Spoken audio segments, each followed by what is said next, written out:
여러분 한번 잘 생각해 보세요. 내가 내 안에 주님이 사신다고 늘 고백은 합니다. 근데 내 삶 속에서 이거는 대답할 문제가 아니라 본인이 한번 잘 생각해 보세요. 내 안에 사시는 그 주님을 내가 얼마나 느끼며 살아가는지, 그리고 그 주님과 얼마나 교제하며 살아가는지, 그 주님을 내가 얼마나 의식하는지. 우리가 자연스럽게 그냥 교회에 나오면 저는 예수님 믿어요, 내 안에 주님이 사세요, 늘 그렇게 고백은 합니다. 그런데 고백은 그렇게 하는데 실제로 내 삶 속에서 그 주님과 상관없이 살아갈 때가 있다는 거예요. 그렇다면 내 안에 사시지 않아요, 주님이. 내가 상관없이 살아간다면 늘 자꾸 점검해 봐야 돼요. 우리의 모습은 늘 죄인의 모습이고 늘 죄성이 우리 안에 있기 때문에 어때요?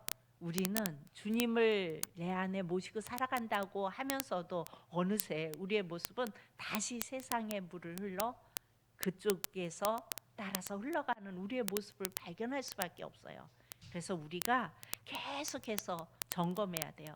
내가 주님과 함께 살아가고 있는지, 내 안에 주님이 계신지, 그리고 내가 그 주님과 교제하고 있는지, 내가 의식하고 있는지. 여러분, 주님이 내 안에 사시는 걸 의식하면 우리의 모든 게 자꾸 달라지게 되어져 있어요. 말 한마디도 하면서 이게 정말 주님이 원하실까? 이렇게 말하는 이거 주님이 원하실까? 자꾸 생각하게 되어지잖아요. 예, 우리가 이 시간에 내 안에 주님이 사십니다 고백했어요. 그럼 고백하신 여러분들 이 시간에 한번 곰곰이 생각해 보세요.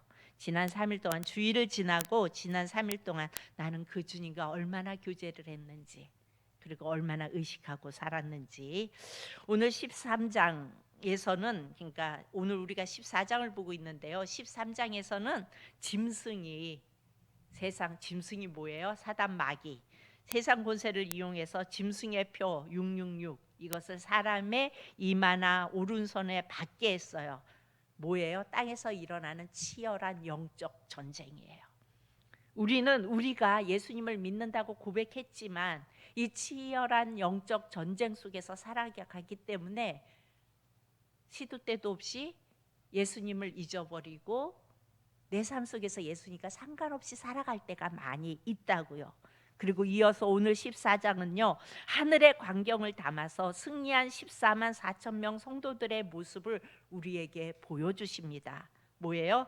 땅의 싸움과, 이 땅의 치열한 영적인 싸움과 하늘의 영광스러운 승리를 교차해서 우리에게 보여주고 있어요.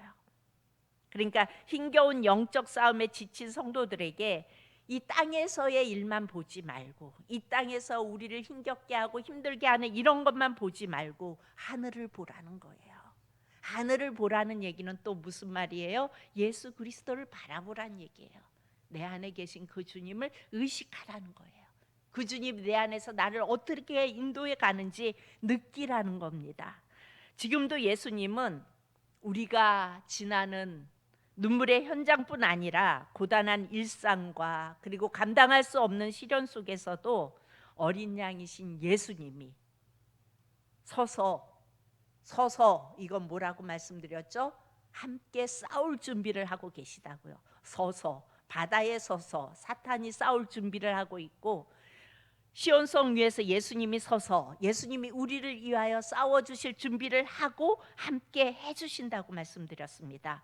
그러면 그 다음은 어떻게 될까요? 오늘 14장 14절을 보니까요, 이렇게 말씀하세요. 또 내가 보니, 요한이 보니까 흰 구름이 있어요.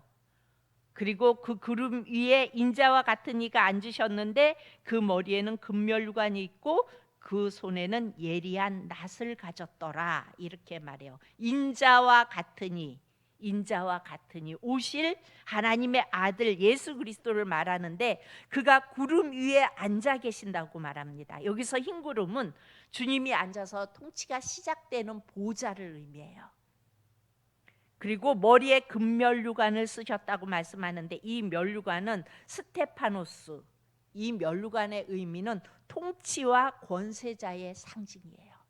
그러니까 이 금면류관은 우리에게 쓰여지는, 너희 정말 애썼어, 그리고 주님께서 씌워준 그 금면류관이 아니고 여기에서 말하는 금면류관은 스테파노스, 그래서 통치와 권세자의 상징을 가진 그것을 쓰고 계시다고 말씀합니다. 따라서 지금 구름 위에 앉으신 예수님에게서 모든 역사가 출발하게 됩니다.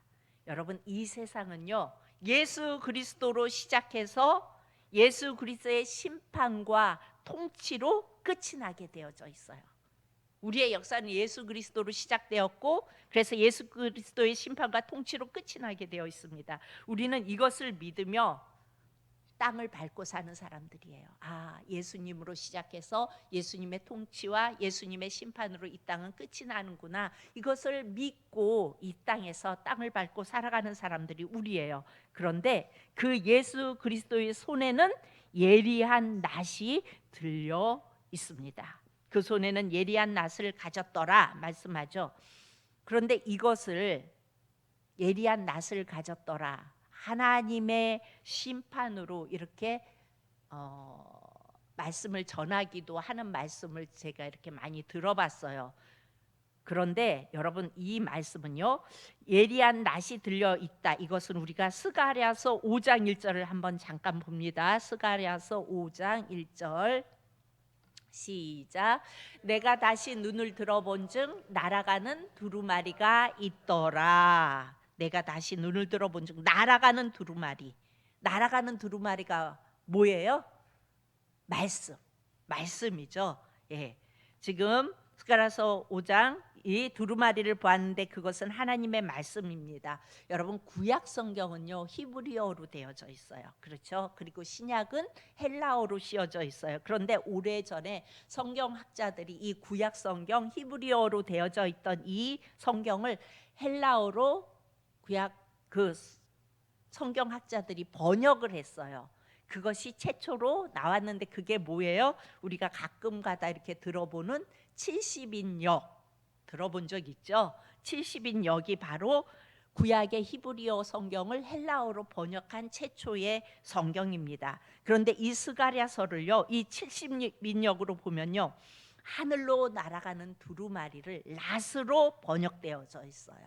그러니까 두루마리와 낫을 동일한 의미로 보고 있다는 거예요. 그러면 여기에서 예리한 낫을 가졌더라, 그럼 뭘 가지고 있다는 얘기예요?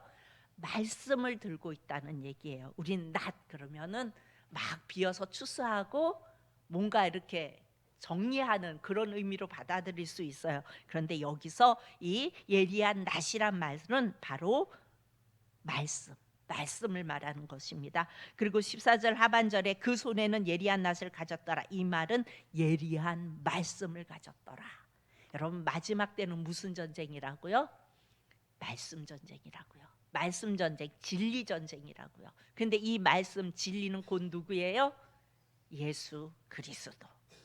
그래서 15절을 보면 이렇게 말씀합니다. 또 다른 천사가 성전으로부터 나와 구름 위에 앉은 이를 향하여 큰 음성으로 외쳐 이르되 당신의 낫을 휘둘러 거두소서, 땅의 곡식이 다 익어 거둘 때가 이르렀음이니이다 하니, 또 다른 천사가 성전으로부터 나왔는데 이 성전은 하나님이 통치하는 공간이죠. 그런데 그 하나님이 통치하는 공간에서 또 다른 천사가 나왔어요. 그러니까 또 다른 천사가 성전으로부터 나왔다, 이 말은요 어떤 의미예요? 하나님이 통치하는 공간에서 나왔으니까 하나님께로부터 보냄을 받았다는 의미가 되죠. 천사들은 그 존재 자체가 뭐예요? 하나님의 일을 대행하는 자들이에요. 이 원리는 예수님에게도 그대로 적용이 됐어요. 그래서 예수님 마음대로 이 땅에 오신 것이 아니라 아버지의 뜻을 행하기 위해서 예수님은 보냄을 받았다고 말씀하세요. 이런 원리에서 이 말씀을 묵상해 보면요, 우리 모두는 한 사람 한 사람은 이 땅에 지금 각자가 있는 자리에 보내진 것이 그야말로 자의적으로 온 것이 아니라 내가 오고 싶어서. 여러분이 오고 싶어서 이 땅에 태어난 사람 있어요? 만약에 내가 오고 싶어서 이 땅에 태어난다 하면은 웬만하면 괜찮은 집안에서 그렇죠? 왕가에서 귀족 집안에서 이런 데서 태어나지, 그냥 이름 없는 촌부 그냥 이런 가정에서 태어나고 싶지 않잖아요. 우리가 만약에 자의적으로 온다면 골라서 왔을 거예요. 그런데 우리는 자의적으로 온 것이 아니라 하나님이 보내서 온 존재들이라는 결론에 이르게 돼요. 그러니까 우리가 있는 곳곳에 있는 내가 있는 이 자리가 하나님이 나를 보내셔서 이 자리에 내가 있는 것입니다. 그러므로 우리가 일상 속에서 늘 기억해야 할 것은 뭐냐면요, 나는 하나님께로부터 보냄을 받은 자라는 거예요. 하나님께서 나를 보내셨다. 여러분, 이게 깨달음이에요. 이 깨달음이 있어야 돼. 아, 나는 하나님께서 보내셔서 이 자리에 있어. 나는 하나님이 보내셔서 이 자리에 있어. 내가 이 자리가 원치 않는 자리일지라도, 이해가 되지 않는 인생길에 하나님이 보내셨다 할지라도 이곳에 하나님이 나를 향하여 목적을 가지고 보냄을 받았다는 인식을 가지고 내가 살아야 정상적인 사고를 할 수가 있어요. 그런데 죄인된 인간은 어때요?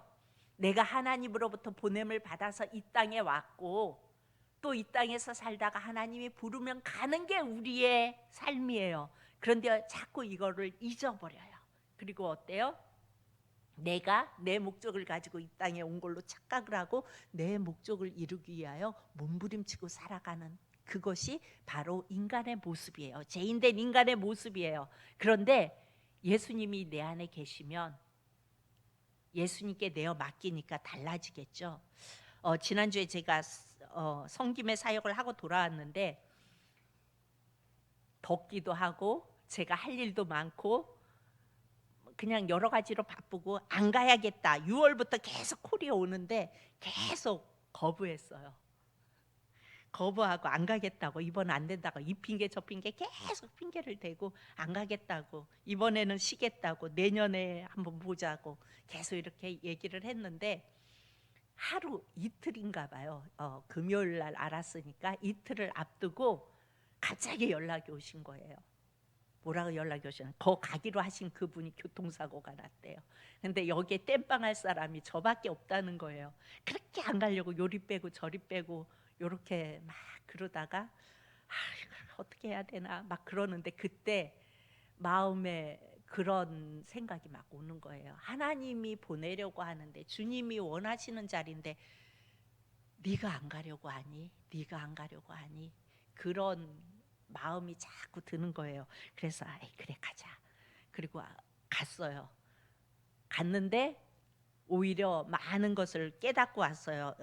저희가 이런 성김을 한 이런 거는 얘기를 하면 안 돼서 얘기는 안 하는데 어찌 됐든 하나님께서 저로 하여금 이 모든 것들을, 그러니까 제가 성기로 갔는데 어찌 보면 영적인 성김을 받고 온 거예요. 제가 더 오히려 영적인 성김을 받고 오는 그런 상황이 되어졌어요. 그러니까 하나님께서 인도하시고 하나님께서 콜하면은 순종해야 돼요. 뺀질거리고 안 가야 돼요. 여러분, 뺀질거리고 안 가면요, 어떻게 해서라도 가게 만드세요. 하나님은, 하나님이 원하셨으면. 그분이 왜 갑자기 교통사고가 났겠어요? 저 보내시려고. 그래서 많이 다치셨냐고 그랬더니 많이는 안 다치셨대요. 그래서 그분은 쉬고 제가 가는 이런 상황이 벌어져요.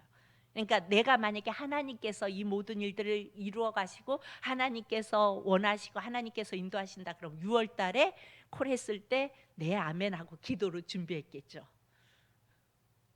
이렇게 우리가, 그러니까 예수님 안에 우리가 살아간다고 하면서도 저의 모습 또한 예수님과 상관없이 제 생각 속에서 더운데 이렇게 가서 습하고 그 더운데 가서 내가 이렇게 이 더운데, 올해는 더 더운데 거기에다 내 몸 상태도 안 좋은데 이런 걸 핑계 삼아서 안 가게 되는 이런 모습들이 어찌 보면 내 안에 예수님이 살아계시고 그 예수님의 인도하심 속에 순종하는 삶이 아니었던 거예요.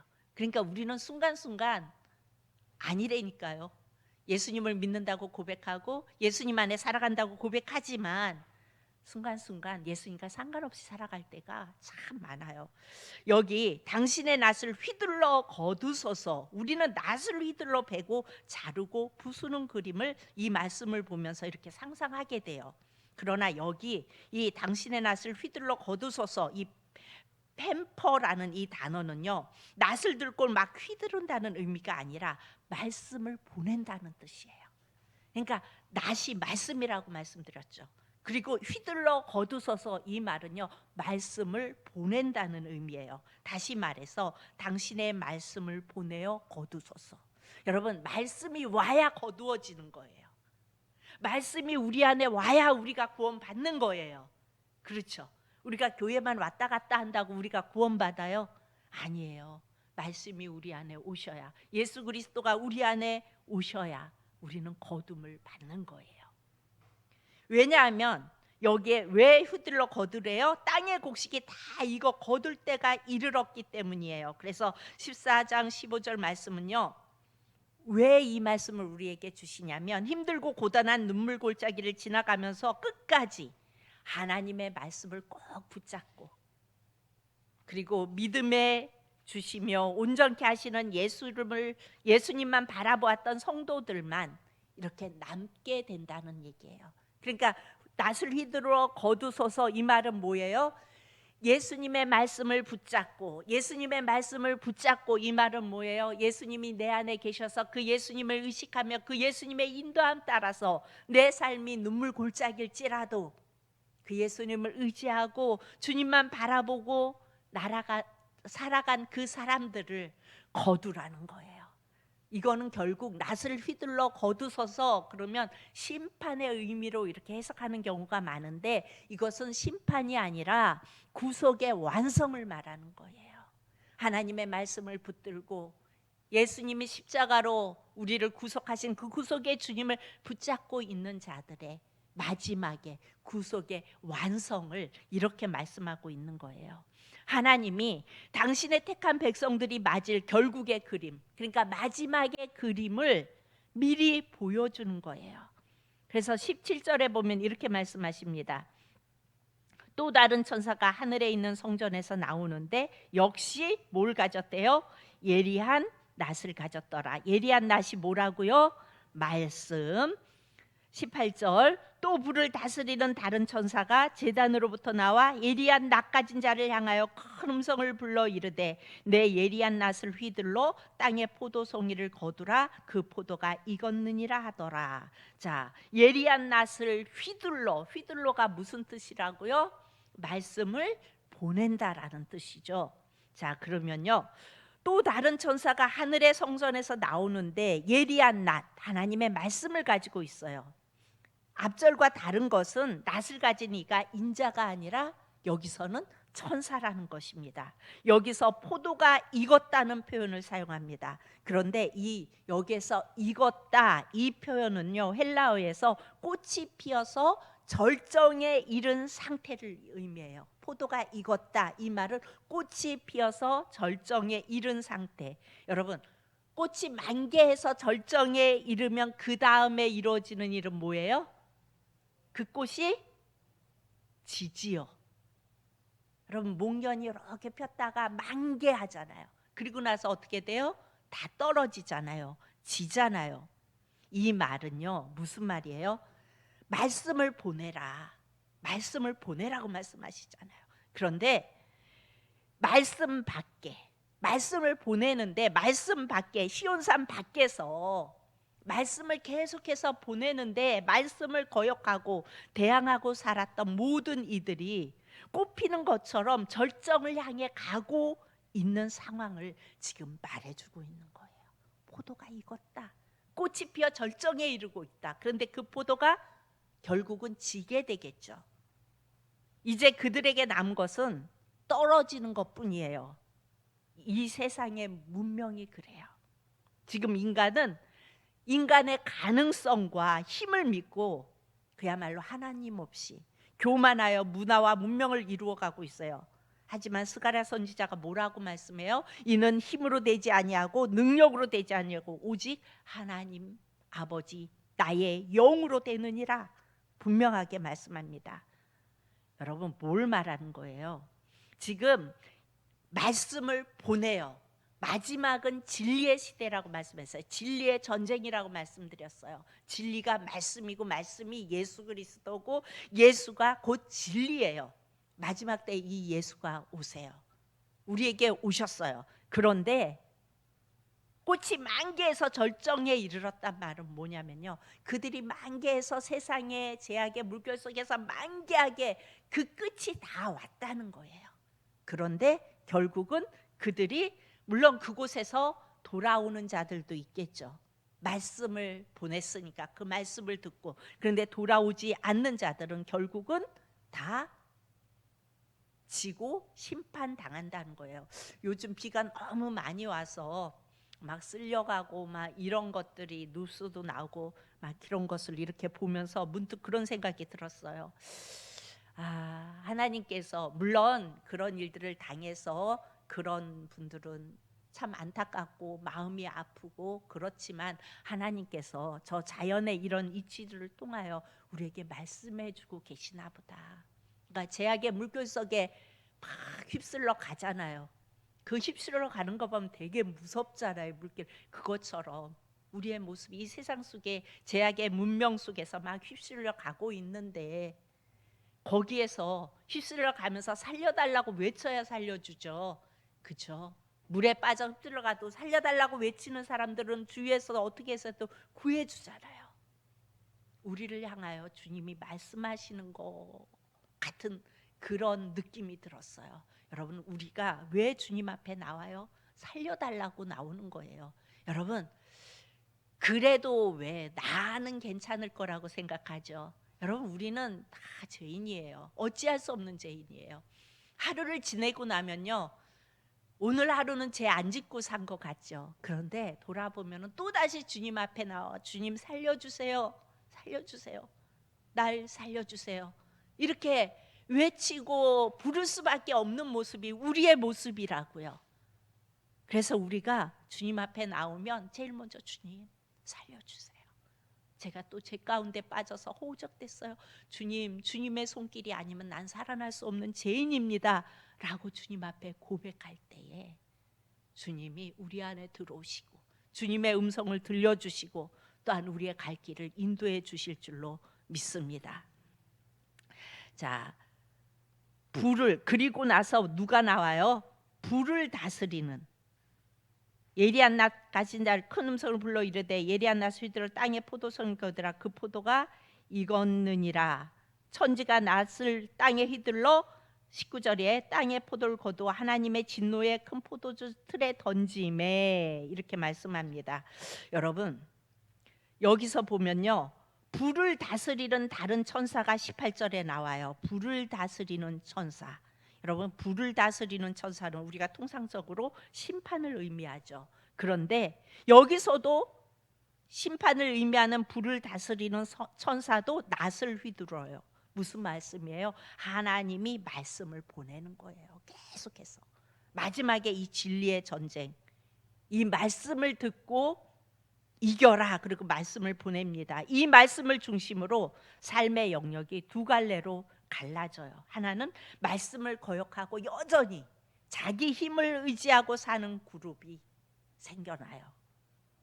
이 사람들은 20절에 뭐라고 말씀하세요? 여전히 말씀을 거역하고 자기 힘을 의지하고 사는 그룹을 향하여 20절에 성 밖에서 그 틀이 밟히니 틀에서 피가 나서 말 굴레까지 닿았고 1600 스타디온에 퍼졌더라.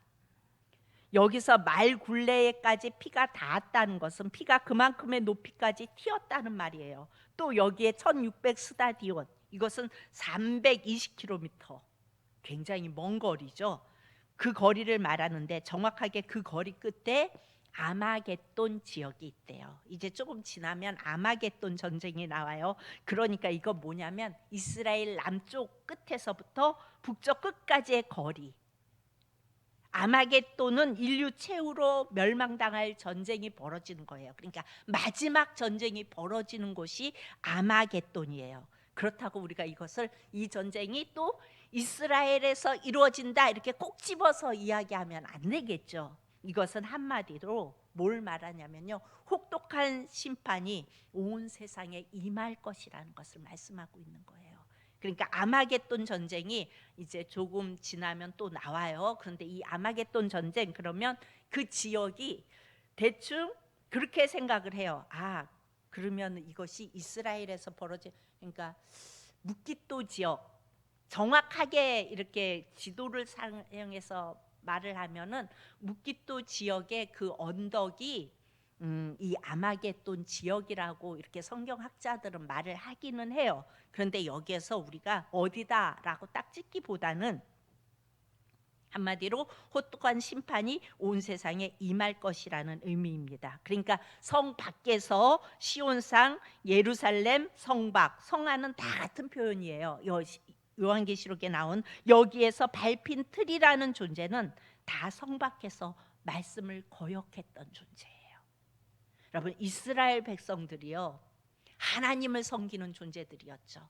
근데 그들은 하나님을 섬기면서 안타깝게도 할례를 받죠. 그들이 할례를 받는 의미가 뭐예요? 하나님을 섬긴다는 의미예요. 근데 그 할례라는 의미는 어떤 의미예요?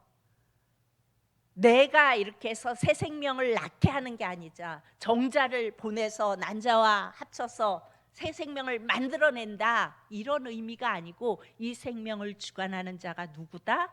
하나님이다. 이걸 말하기 위해서 그들이 할례를 받는 거예요. 너희들의 생명을 주관하는 이는 하나님이다. 그런데 그들은 여전히 어떻게 했어요?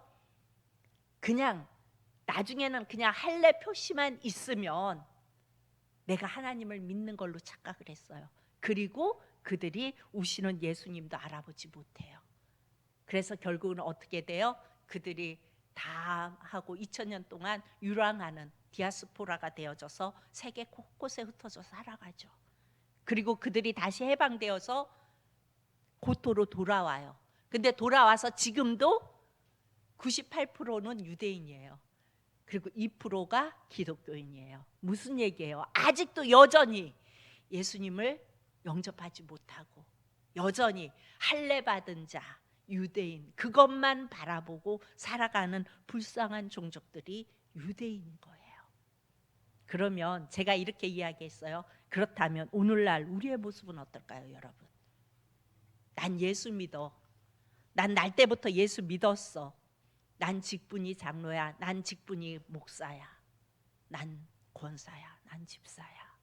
그런데 여러분, 그것만 붙잡고 난 예전부터 예수 믿었어, 그것만 붙잡고 내 삶 속에서 예수님과 상관없이 살아가고 있지는 않습니까? 그렇다면요, 우리의 모습도 유대인의 모습과 똑같아요. 마지막 때 하나님께서 말씀을 계속 보내세요. 무슨 말이에요? 말씀은 곧 예수 그리스도거든요. 이 예수 그리스도를 내 안에 모셔드려라. 예수 그리스도를 믿어라. 예수 그리스도와 함께 믿어라. 이 말은요 뭐예요? 그 주님과 관계. 모든 종교는 자기가 바라보고 비는 종교들 많잖아요. 그런데 이 기독교는요, 그걸 붙여서 기독교지만 이것은요, 예수님이 우리 안에 오시는 거예요. 그리고 그분을 우리가 느끼는 거예요. 살아서 역사하시는 분이에요. 그분이 내 삶 속에서 나를 주관해 가는 것을 우리가 느끼고 그분의 인도하심 속에 살아가야 예수를 믿는 거라고요. 그래서 여기에서 성 밖, 성 안, 뭐 박힌 틀, 이 성 밖에 이런 것은 다 같은 표현인데 여기에서 밟힌 틀이라는 존재는요, 다 성 밖에서 말씀을 거역했던 존재들이에요. 이 말은 무슨 말이냐면 주님이 내 안에 계시고 그 주님과 함께하며 그 주님이 내 안에 계신 것을 느끼고 살아가지 않는 자들, 그렇다면 유대인과 똑같아요. 할례 증표 있잖아, 우리는 하나님의 백성이야, 그런 거와 똑같은 거예요. 무서운 거예요. 그러나 여러분, 여기에 뭐라고 말씀하세요? 우리 14장 12절 13절에 이렇게 우리에게 말씀하시고 계세요. 14장 12절 13절 우리가 봤던 말씀인데 다시 한번 봅니다. 14장 12절 13절 성도들의 인내가 여기 있나니 그들은 하나님의 계명과 예수에 대한 믿음을 지키는 자니라. 또 내가 들으니 하늘에서 음성이 나서 이르되 기록하라. 지금 이후로 주 안에서 죽는 자들이 복이 있도다 하시매 성령이 이르시되 그러하다. 그들이 수고를 그치고 쉬리니 이는 그들의 행한 일이 따름이라 하시더라. 아멘. 여러분, 성도들의 인내가 여기 있나니 하나님의 계명과 예수에 대한 믿음을 지키는 자니라. 여러분, 구약의 율법을 다 지키면 구원 받아요, 못 받아요? 받아요. 율법을 다 지키면 받아요. 그래서 율법을 주셨어요. 그런데 여러분, 우리가 그 율법을 지켜요, 못 지켜요? 못 지켜요. 율법 완성 계속 주일마다 설교하셨잖아요. 율법을 주신 이유가 뭐예요? 우리가 율법을 지킬 수 없다는 것을 알라고 주신 거예요. 그래서 우리는 율법을 지킬 수 없는 자들이기 때문에 누가 필요해요? 예수님이 필요해요. 그래서 그 예수님이 우리를 위하여 십자가에 죽으셨고, 그 죽으심을 고백하며 그 예수님을 내 안에 영접하며 그 주님과 함께 살아가는 자들은 어떤 자들이에요? 이 최종 그림을 미리 보여줘요. 그들은 예수님이 시온성에서 어린 양이 서서 준비하고 있대요. 내 백성들 쓰러지지 않도록 붙잡아 주시려고, 함께 싸우시려고 거기에 서 있다는 거예요. 그런데 두 가지의 그림을 분명히 보여주고 있어요. 말씀 밖에 있는 자들은 분명히 멸망당하겠죠. 그런데 말씀 안에 있는 자들은 누구 안에 있는 자들이에요? 예수 안에 있는 자들. 이 최종 그림을 미리 보여주는 이유는 바로 오늘 우리가 이것을 붙잡고 일어나야 할 약속이기 때문에 그래요. 여러분, 오랫동안 신앙생활 하고 헌신했고 열심히 했고 다 좋아요. 그런데 지금 내가 내 안에 예수 그리스도가 느껴지지 않는다면, 그 주님과 함께하는 그것이 없다면 우리는 다시 한번 생각해 봐야 할 문제예요. 이 당시에 예수 그리스도를 구주로 고백하는 이유 때문에 이들은 불이익을 당하고 영적인 왕따가 돼서 디아스포라가 되어 살아가면서 가진 어려움을 다 당했어요. 그런데 그들이 세월이 점점 흘러가면서 기독교인들, 그러니까 예수님을 영접한 기독교인들이 세월이 흐르면서 직면하는 고난 속에서 이게 맞나? 이렇게 살아가는 게 맞나? 예수님을 믿는다는 게 이런 건가? 이렇게 번민에 빠지면서 지치기 시작할 때, 그때에 요한을 통해서 이 말씀을 주시는 거예요. 마지막의 모습을 보여주는 거예요. 너희들이 힘들고 어려워도 내 안에 있으면 결국 너희들의 결국은 이렇게 될 것이다. 그러니까 위로받아라, 힘내라. 너희는 끝까지 말씀을 붙들 때 주어질 종말적 그림이 있다. 또한 말씀 밖에 있는 자들, 그들에게도 주어질 최종적 그림이 있다. 이것을 이렇게 보여주는 것입니다. 사역을 하면서 그분과 이렇게 이야기를 나누는데, 그러니까 인간으로서 당할 수 없는 일들을 당하면서도 그분은 그 사역의 그 일을 계속 감당하시는 분이세요. 그래서 그게 그렇게 힘들고 그렇지 않냐, 막 성한 데도 없어요. 이렇게 몸 이런 데도 막. 그랬더니 그런 말씀을 하더라고요. 썩어질 육체인데 이 몸뚱아리가 뭐 그렇게 중요하냐고. 주님이 나를 사용하시고 나와 함께 하시는데, 하나님의 나라를 위하여 내가 밀알되고 있는데 이까지 썩어질 육신이 뭐 그렇게 대단하다고 그러냐고. 별거 난 상관없다고 이렇게 딱 고백하는데 엄청 그랬어요. 마음이. 그래, 그런데 난 날씨 덥다고 올여름 덥다고 그랬던 제 모습을 보면서 얼마나 주님 앞에 참 그랬나 몰라요. 여러분, 우리는 이 말씀을 붙들고 지쳐가던 마음이, 마지막 때 이렇게 주님이 우리를 이렇게 해주시겠다고 말씀을 통하여 우리에게 이렇게 보여주고 있구나. 이 약속을 붙들고 혹시 여러분의 마음이 지쳐가고 있다면 새 힘을 얻고 초점이 풀렸던 눈이 다시 주를 향하여 시선을 맞추고 용기를 내어서 담대할 수 있도록 여러분에게 힘을 주시는 거예요. 이 약속을 붙잡아라. 그럼 너에게 새 힘이 있을 거다. 조금만 참아라. 그러면 이런 일이 있을 거다라는 것을, 이게 마지막이잖아요. 마지막 그림을 보여주는 거잖아요. 그런데 아직 요한계시록은 16장, 17장, 18장, 20장, 21, 22장까지 있어요. 근데 지금 이것을 보여주는 건 뭐예요? 이런 게 있다. 그러니 힘내라. 내가 너와 함께한다. 라는 것을 보여줘요. 여러분, 바울과 실라가 감옥에 갇혀서 한밤중에 노래할 때 큰 지진이, 찬양을 올려드릴 때 큰 지진이 일어나서 옥문이 활짝 열렸던 것처럼 우리의 삶 속에 어떠한 상황에 예수님 의지하고 어떠한 고난의 상황일지라도 우리가 예수님 붙들고 믿음으로 나아갈 때 우리도 24만 4천이 시온성에서 부르는 그 노래를 이 땅에서 부를 수 있는 거예요. 그분이 또 하나 제가 참 부끄러웠던 게 뭐냐면, 저는 이렇게 저거 할 시간이 되면 잘 생각을 했어요. 아, 오늘 요 시간까지 하면 참. 그런데 계속 기도를 하시는 거예요. 시도 때도 없이. 그래서 그렇게 계속 기도하시냐고 그렇게 물었어요. 그랬더니 그렇게 말씀하시더라고요. 이렇게 소리내서 기도할 수 있는 게 얼마나, 이렇게 소리내서 주님을 부를 수 있는 게 얼마나 행복하냐고. 우리는 어떤 때만 기도하잖아요. 때만 기도하잖아요. 그런데 그래서 계속 기도하는 거예요. 계속 아버지, 아버지, 아버지, 아버지 막 이러면서 계속 기도를 하시는데, 아, 그렇구나. 그러면서 이 말씀을 묵상하면서 또 제가 뭘 생각했냐면, 지쳐가던 마음에 힘을 얻고 그러라고 말씀하시는데 내가 지칠 일이 뭐가 있나? 내가 뭐 힘든 게 있다고 지치나? 그렇게 주님의 부름 속에 그렇게 살아가면서 그렇게 하시는 분들도, 내가 힘든 게 뭐가 있는데 주님 제가 그럴 수 있을까요?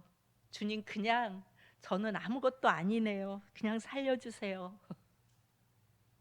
어찌할 수 없는 이제 살려주세요. 그냥 계속 살려주세요. 살려주세요. 그러고 다녔어요. 정말 어찌할 수 없는 죄인의 모습이더라고요. 그래서 뭘 느꼈냐면, 아, 내가 성기로 간 게 아니구나. 죽어가는 내가 그 영혼을 통하여 주님 앞에 살려달라고 외치라고 주님께서 나를 그곳에 보내셨구나. 그것을 깨달으면서 네네 주님 살려주세요. 제된 나를 살려주세요. 붙잡아 주세요. 그렇게 기도하며 돌아왔습니다. 여러분 4절에 보면요, 14장 4절에 보면은 14만 4천은 어린 양이 가는 곳이면 어디든지 따라다니는 사람들이 14만 4천이에요. 14만 4천은 끝까지 말씀을 붙잡은 사람들이 14만 4천이라고 말씀드렸어요. 그런데 그 말씀에 보면요, 어린 양이 가는 곳이면 어디든지 따라가는 자들이 14만 4천이라고요. 여러분 어린 양이 가는 곳이면 어디든지 따라가실 수 있으세요? 그것이 어떠한 곳일지라도 예수님이 나를 향하여 가라 하시면 여러분 갈 수 있습니까? 주의 자녀들은요, 주님이 어디로 인도하시든지 따라가기만 하면 돼요.